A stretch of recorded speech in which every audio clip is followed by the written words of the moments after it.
Viewers, आज हम लोग डिस्कस करने जा रहे हैं एमपी बोर्ड स्कूलों में जो कक्षा 12वीं का अर्धवार्षिक परीक्षा 2024-25 का प्रश्न पत्र हुआ है अकाउंटेंसी लेखा शास्त्र। हम लोग उसको थोड़ा समझ रहे हैं कि क्या क्या पूछा गया है, किस तरीके से हमने अटेम्प्ट किया है क्वेश्चन पेपर को और उसमें हम क्या क्या सुधार ला सकते हैं, so that what it will help us in upcoming examinations. तो चलिए देखते हैं क्या कुछ है इसमें। ये कक्षा 12वीं एमपी बोर्ड का प्रश्न पत्र है। ये कक्षा 12वीं अर्धवार्षिक परीक्षा 2024-25 अकाउंटेंसी लेखा शास्त्र हिंदी इंग्लिश वर्जन में अवेलेबल रहेगा प्रश्न पत्र। Now total number of the question we can see कि टोटल 23 क्वेश्चंस रहने वाले हैं, जैसा कि हम लोग जानते हैं as per the revised typology in the blueprint. 3 hour 15 pages, maximum marks 80। और यहाँ पर हम लोग देख सकते हैं सम instructions are there. These instructions are very important. I will always suggest you to go through this. सभी प्रश्न हल करना अनिवार्य है। 1 से 5 के 1 अंक हैं, 6 से 15 के 2 अंक हैं, शब्द सीमा 30 है। तो आई सजेस्ट यू, हम हमेशा कोशिश करें कि हम शब्द सीमा का हमेशा ध्यान रखें, क्योंकि अगर हम शब्द सीमा का ध्यान नहीं रखते हैं तो हमारा अननेसेसरी टाइम वेस्ट होता है। The time what we can utilise for the other questions to solve. Okay, तो चलिए बढ़ते हैं आगे। ये कुछ एक इंस्ट्रक्शंस हैं और फिर उसके बाद में this instructions are there in English. अभी सबसे पहला क्वेश्चन आता है, सही विकल्प चुनकर लिखिए। हम लोग देख सकते हैं कि इसमें हमारे पास में 6 क्वेश्चन हैं और हर क्वेश्चन 1 नंबर के लिए है। साझेदारी सलेख के अभाव में लाभ विभाजन होता है। जब साझेदारी सलेख नहीं होता है तो लाभ विभाजन होता है समान अनुपात में।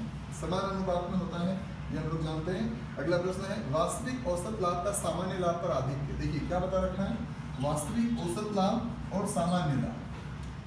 हमने जो रिकंस्टिट्यूशंस ऑफ पार्टनरशिप फॉर्म इन सम कुछ बुक्स में रिकंस्टिट्यूशंस के साथ में दिया हुआ है चैप्टर, कहीं कहीं पर अलग दे रखा है। तो गुडविल में हमने पढ़ा है वास्तविक औसत लाभ और सामान्य लाभ, that is actual profit minus normal profit, we know very well that is equal to super profit. तो हम इसे अधिलाभ कहेंगे, सुपर प्रॉफिट कहेंगे। सो राइट आंसर इज अधिलाभ। नाउ अवितरित लाभ। आगे बढ़ते हैं। क्वेश्चन नंबर 3, अवितरित लाभ और संचयों को हस्तांतरित किया जाता है। अवितरित लाभ, अवितरित लाभ और संचयों को हस्तांतरित किया जाता है साझेदारों के पूंजी खाते में। पॉइंट नंबर 4, एक कंपनी ने 10 रुपए वाले 50,000 अंश निर्गमित किए, जनता से 48,000 अंशों के लिए आवेदन पत्र प्राप्त हुए, यह कहलाएगा। देखिए यहाँ पर समझने वाली बात यह है कि कंपनी ने 10 रुपए वाले 50,000 अंश निर्गमित किए हैं। कंपनी 50,000 अंश इशू करना चाहती है, उसकी कीमत 10 रुपए है, 10 रुपए का 1 अंश है, लेकिन जनता से केवल 48,000 अंशों के लिए ही आवेदन आए हैं।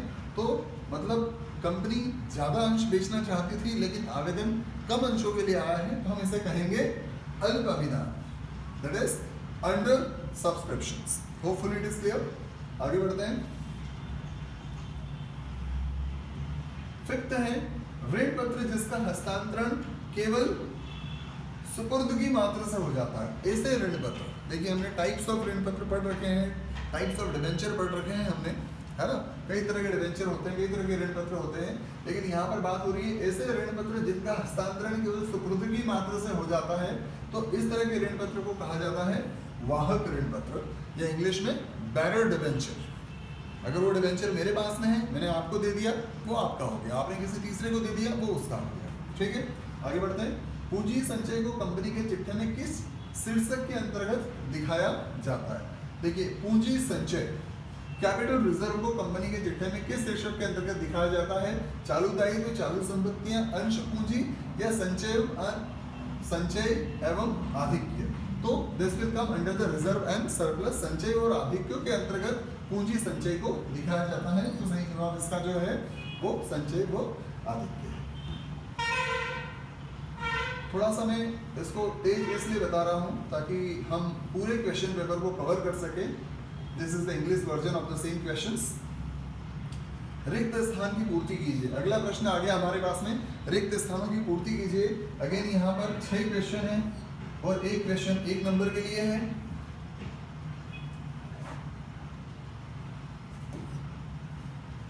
परिवर्तनशील पूंजी पद्धति में पूंजी का अंतिम शेष प्रतिवर्ष रहता है।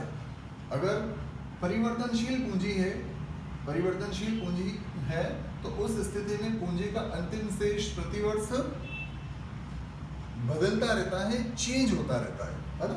अगर मान लीजिए स्थायी पूंजी है तो हर साल सेम रहेगा, लेकिन अगर पूंजी परिवर्तनशील है तो उसका अंतिम शेष प्रतिवर्ष परिवर्तनीय रहेगा, हर बार बदलता रहेगा। ठीक है, आगे बढ़ते हैं। साझेदारों के बीच संबंधों का परिवर्तन। देखिए साझेदार हैं और उनके बीच में जो रिलेशन है ना, the relation between the partners to share the profit और लॉस। ठीक है, तो साझेदारों के बीच संबंधों का परिवर्तन, पुनर्गठन है ना, साझेदारी का पुनर्गठन साझेदारों के बीच संबंधों का परिवर्तन है। अगर मान लीजिए एग्जिस्टिंग पार्टनर्स मीन्स जो वर्तमान में जो पार्टनर्स हैं, जो साझेदार हैं, अगर वो किसी भी रीजन से आपस में अपने लाभ हानि का जो बंटवारा है उसमें कोई परिवर्तन करना चाहते हैं तो हम उसे कहेंगे साझेदारी का पुनर्गठन, और इस कारण से उनके संबंधों में परिवर्तन है ना। रिकंस्टिट्यूशन जिसको इंग्लिश बोलते। पुनर्मूल्यांकन खाता एक नाम मात्र का खाता है। It is a nominal account. विघटन पर फर्म की संपत्तियां उनके पुस्तक मूल्य, ठीक है, उनके पुस्तक मूल्य पर वसूली खाते में अंतरित की जाती है। अंशों के निर्गमन पे प्राप्त प्रीमियम कंपनी का, देखिए एक अंश की कीमत है 10 रुपए, लेकिन अगर कंपनी ने उसको 5 रुपए अतिरिक्त मूल्य पर बेचा है तो उसे हम कहेंगे अंशों का निर्गमन प्रीमियम पर। तो ये कंपनी के लिए एक पूंजीगत लाभ होता है। ये क्या होता है? कंपनी के लिए एक पूंजीगत लाभ होता है। तो हम यहाँ लिखेंगे पूंजीगत लाभ, और इसके उपयोग के लिए भी गाइडलाइंस दी हुई है। ऋण पत्र, ऋण का एक लिखित प्रमाण होता है, एक्नॉलेजमेंट होता है ना। लिखित प्रमाण पत्र, एक्नॉलेजमेंट हम जिसको बोल सकते हैं। तो कंपनी ने लोन लिया है तो उसके कंपनी ने लोन लिया है in form of debenture by issuing the debentures, then what the company do? The company issues the debentures to the debenture holders in the form of or considering an acknowledgement against the loan. So ये इस तरीके से हमने fill in the blanks को समझा। Hopefully clear है। अगर इसमें कोई डाउट्स हैं तो हम लोग उसके बारे में बात कर सकते हैं। You can put on comments। आगे बढ़ते हैं। प्रश्न क्रमांक 3 यहाँ पर है हमारे सामने। अब यहाँ पर हम देखें अगेन 7 क्वेश्चन है, ईच क्वेश्चन फॉर 1 मार्क्स। 7 प्रश्न है, हर प्रश्न 1 नंबर के लिए। पूर्व समायोजन, पास्ट एडजस्टमेंट है ना। पूर्व समायोजन, साझेदार के ऋण पर 6% वार्षिक ब्याज, चालू खाते, लिखित समझौता, त्यागी साझेदार, ख्याति का मूल्यांकन और साझेदार के लाभ अनुपात में परिवर्तन। अब इसमें से हम देखें, देखिए कई बार क्या होता है कि हम लोगों को पता होता है, आंसर्स मालूम होते हैं, लेकिन जब ये सारी चीज़ें एक साथ आती है ना तो उसमें बड़े कन्फ्यूजन हो जाते हैं। तो उसको डील करने का सबसे अच्छा तरीका क्या है कि हम लोग ईजी से स्टार्ट करें। ऐसा हालांकि हम लोग ऐसा करते भी हैं, है ना। जैसे साझेदार का लाभ अनुपात में परिवर्तन, तो ये हो गया कौन सा? पुनर्गठन। चलिए ये एक क्लियर हो गया। आगे ख्याति का मूल्यांकन, ख्याति के मूल्यांकन की कई सारी विधियां हैं, उसमें से एक विधि के बारे में यहाँ बता रखा है कि औसत लाभ। ठीक है, आगे बढ़ते हैं हम। त्यागी साझेदार, भूल सुधार, स्थायी पूंजी खाते, साझेदार सलेख के अभाव में साझेदारी सलेख क्षतिपूर्ति, है ना। त्यागी साझेदार को एक कॉम्पनसेशन मिलता है in form of premium for goodwill.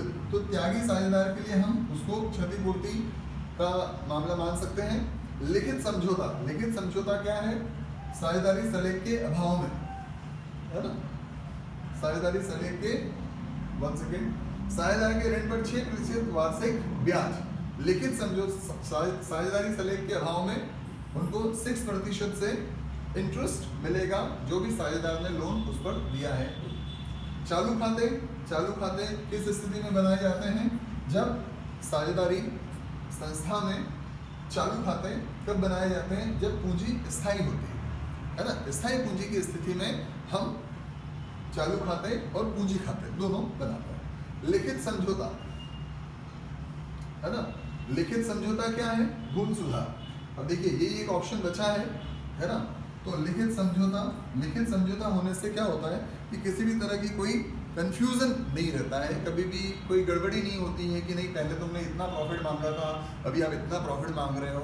तो ये एक ऑलवेज सजेस्टेड है। देखिए साझेदारी सलेख होना कंपलसरी नहीं है ना। साझेदारी सलेख होना कंपलसरी नहीं है, वो रिटन भी हो सकता है, ओरल भी हो सकता है, but it is always suggested it must have a written agreement among the partners, ताकि भविष्य में होने वाले विवादों को टाला जा सके। ऑलराइट, तो चलिए आगे बढ़ते हैं अपन। इसके बाद में ये इंग्लिश वर्जन हो गया इसका। सत्य असत्य, प्रश्न क्रमांक 4 की बात हम लोग कर रहे हैं यहाँ पर।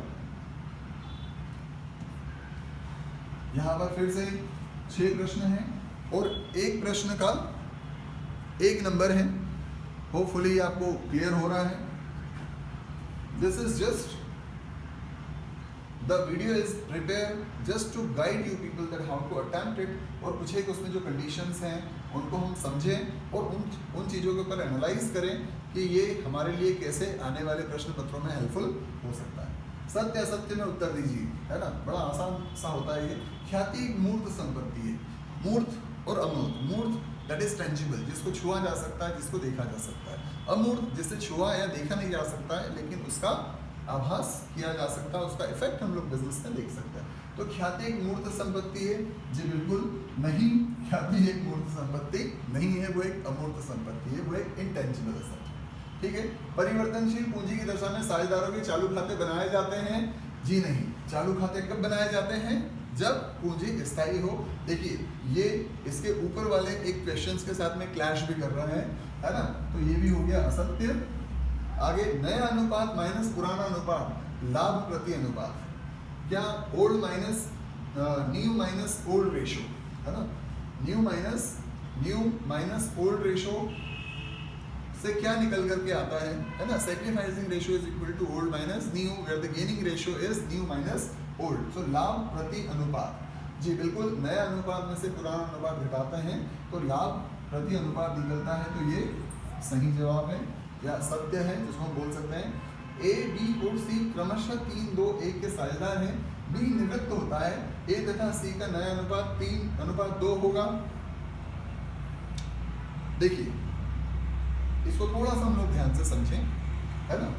है तो छोटा सा और जवाब भी हम लोग तुरंत दे सकते हैं, लेकिन इस तरह के क्वेश्चंस को हम लोग जब न्यूमेरिकल्स में आता है तो हम लोग उस पर काफ़ी सारे कैलकुलेशंस वगैरह करते हैं। लेकिन यहाँ पर एक ध्यान देने वाली बात क्या है, देखिए ए, बी और सी 3 पार्टनर्स हैं, ए, बी और सी, और इनका प्रॉफिट शेयरिंग रेशो क्या है? 3:2:1। और अगर इसमें से बी बिजनेस छोड़ करके जाता है, बी मतलब ये बिजनेस छोड़ करके जा रहा है, तो बचे कौन? ए और सी। तो इस स्थिति में इनका प्रॉफिट शेयरिंग रेशो क्या हो जाएगा? 3:1, है ना। इनका नया अनुपात 3:1 हो जाएगा। तो क्या 3:2 होगा? जी नहीं होगा, ये आपने गलत दे रखा है, असत्य। आगे, एक निजी कंपनी प्रविवरण जारी नहीं करती है। प्रविवरण से क्या मतलब है? प्रविवरण से मतलब है प्रॉस्पेक्टस, है ना। प्रविवरण से मतलब है प्रॉस्पेक्टस। अगर हमने थ्योरी को थोड़ा सा डिटेल में स्टडी किया है, सो वी कैन अंडरस्टैंड कि प्रविवरण जारी करने की आवश्यकता एक पब्लिक कंपनी को होती है। पब्लिक कंपनी को क्यों होती है? क्योंकि उसे मार्केट से पैसा उठाना होता है। The company has to issues the shares to the general public, and from there the company is going to raise money from them. So therefore it is needed to issue the prospectus. इस कारण से prospectus issue करने की आवश्यकता होती है, प्रविवरण जारी करने की आवश्यकता होती है। निजी कंपनी अपने जो लिमिटेड 200 मेंबर्स होते हैं मैक्सिमम, उन्हीं से पैसा लेती है, तो उन्हें प्रविवरण जारी करने की आवश्यकता नहीं होती है। तो एक निजी कंपनी प्रविवरण जारी नहीं करती है, जी बिल्कुल सही कहा आपने, नहीं करती है। हालांकि वो कर सकती है लेकिन जनरली नहीं करती। बंधक ऋण पत्र सुरक्षित ऋण पत्र कहलाते हैं। बिल्कुल, ऋण पत्र जो बंधक हैं वो सुरक्षित ऋण पत्र कहलाते हैं, क्योंकि अगर जिन्होंने कंपनी को ऋण दिया है, अगर उनको उनका पैसा समय पे नहीं मिलता है तो वो कंपनी के अगेंस्ट श्यू कर सकते हैं, कंपनी पर केस लगा सकते हैं, और कंपनी ने जिन संपत्तियों को बंधक बनाया है, बंधक बना करके रखा है अगेंस्ट डिबेंचर्स, उन संपत्तियों को सेल करके जो डिबेंचर होल्डर्स है वो अपना पैसा वसूल कर सकते हैं। तो ये बिल्कुल सही है कि बंधक ऋण पत्र सुरक्षित ऋण पत्र कहलाता है। चलिए आगे बढ़ते हैं। Now this is the English version. अब यहाँ पर एक शब्द में उत्तर दीजिए, है ना। मैं ये प्रश्न क्रमांक 5 में हम लोग आ गए हैं, है ना। थोड़ा सा इस पर ध्यान दें। और देखिए ये बड़ा सिंपल है, लेकिन ये आप हम तभी कर सकते हैं जब हमारे कंसेप्ट बड़े अच्छे क्लियर हो, है ना। When we are very confident on our answer, then only we would be able to solve it. देखिए चलिए पढ़ते हैं इसके बारे में। कंपनी के लाभ को चिट्ठे में कौन से शीर्षक में दिखाया जाता है? कंपनी के लाभ को चिट्ठे में कौन से शीर्षक में दिखाया जाता है? तो reserve and surplus, under the reserve और सरप्लस, संचय व आधिक्य के अंतर्गत दिखाया जाता है। तो इसका जवाब हो गया संचय व आधिक्य। आगे बढ़ते हैं।